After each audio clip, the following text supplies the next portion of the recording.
Cricket તો આપણે બધા જોઈએ છીએ રાઈટ?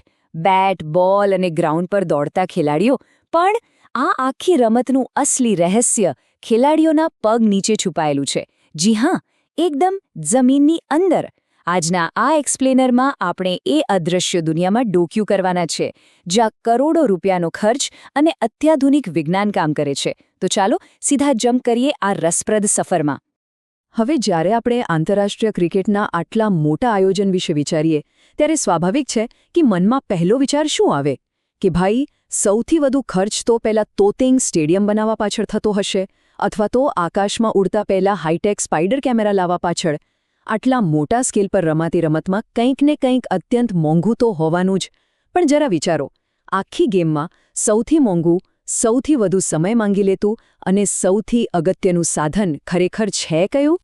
તમને જાણીને કદાચ નવાઈ લાગશે, પણ એનો જવાબ કોઈ હાઈફાઈ ટેકનોલોજી નથી. એ છે મેદાનની બરાબર વચ્ચે આવેલી આ 22 યાર્ડની માટી. સાંભળવામાં થોડું વિચિત્ર લાગે છે ને? માત્ર માટી? પણ આ સામાન્ય દેખાતો જમીનનો ટુકડો જ આખી રમતનો જીવ છે.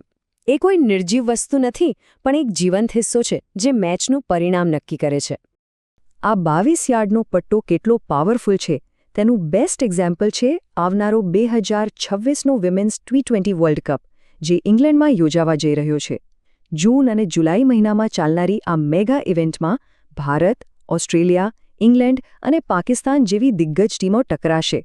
હવે ઇંગ્લેન્ડનું અનિશ્ચિત હવામાન તો આપણે જાણીએ જ છીએ, એટલે આવી હાઈ વોલ્ટેજ ટુર્નામેન્ટમાં કોણ જીતશે અને કોણ હારશે એ માત્ર પ્લેયર્સના ફોર્મ પર નહીં, પણ આ પિચના મિજાજ પર સૌથી વધુ નિર્ભર રહેશે. અને હા, આ નાનકડા જમીનના ટુકડાને તૈયાર કરવાનો ખર્ચ સાંભળીને તો ખરેખર હોશ ઉડી જશે. એક ઇન્ટરનેશનલ ક્રિકેટ પિચ તૈયાર કરવા પાછળ અંદાજે 50 લાખથી લઈને 2 કરોડ રૂપિયા સુધીનો ખર્ચ થાય છે. સાચું કહું છું, 50 લાખથી 2 કરોડ માત્ર 22 યાર્ડની જગ્યા માટે આટલો મોટો આંકડો. આના પરથી જ આપણને અંદાજ આવી જાય કે આ કોઈ મામૂલી કામ તો બિલકુલ નથી. હવે આટલો મોટો આંકડો સાંભળ્યા પછી સ્વાભાવિક રીતે જ આપણને પ્રશ્ન થાય કે યાર, થોડી માટી અને ઘાસ માટે લાખો કરોડો રૂપિયાનો ખર્ચ કેવી રીતે થઈ શકે? આટલા નાના લંબચોરસ ટુકડામાં વળી એવું તે શું છુપાયેલું છે જે તેને સોના કરતાં પણ વધુ કિંમતી બનાવી દે છે? ચાલો આ ખર્ચનું ગણિત અને એની પાછળનું સાયન્સ થોડું ડીકોડ કરીએ. જુઓ, આની પાછળનું સૌથી મોટું કારણ એ છે કે પિચ પર જે માટી વપરાય છે એ આપણા ઘરની આસપાસ જોવા મળતી કોઈ સામાન્ય માટી નથી હોતી. ગમે ત્યાંથી માટી લાવીને મેદાનમાં પાથરી દેવાથી ઇન્ટરનેશનલ પિચ નથી બનતી. આના માટે અત્યંત ખાસ પ્રકારની કાળી અથવા લાલ માટી સિલેક્ટ કરવામાં આવે છે. અને તમને ખબર છે, ઘણીવાર તો યોગ્ય ક્વોલિટી મેળવવા માટે આ માટી ખાસ બીજા રાજ્યોમાંથી કે પછી વિદેશમાંથી પણ ઇમ્પોર્ટ કરવામાં આવે છે. દરેક માટીનું લેબમાં ટેસ્ટિંગ થાય છે અને એકદમ પરફેક્ટ બેઝ બનાવવા માટે ખૂબ જ ઝીણવટભર્યું કામ થાય છે. અને વાત ખાલી સ્પેશિયલ માટી પર જ અટકતી નથી. આ પિચને મેન્ટેન કરવા માટે તો અત્યાધુનિક મશીનોની આખી એક ફોજ કામે લાગેલી હોય છે.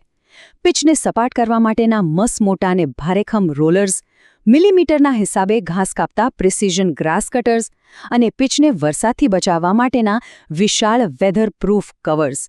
પણ આ બધામાં સૌથી ગજબની વસ્તુ છે જમીનની અંદર રહેલી અંડરગ્રાઉન્ડ ડ્રેનેજ સિસ્ટમ.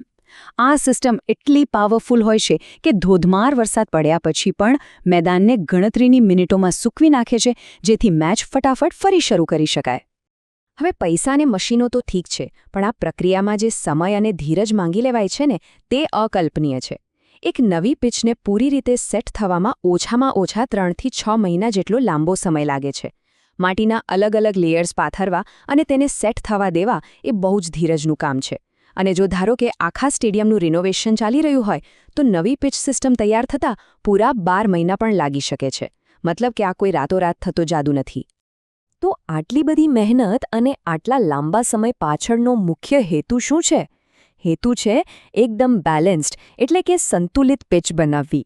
કારણ કે વિચારો, જો પિચ બહુ જ ફાસ્ટ અને વધારે ઉછાળવાળી હોય તો તે બેટ્સમેનો માટે ખતરનાક બની શકે છે.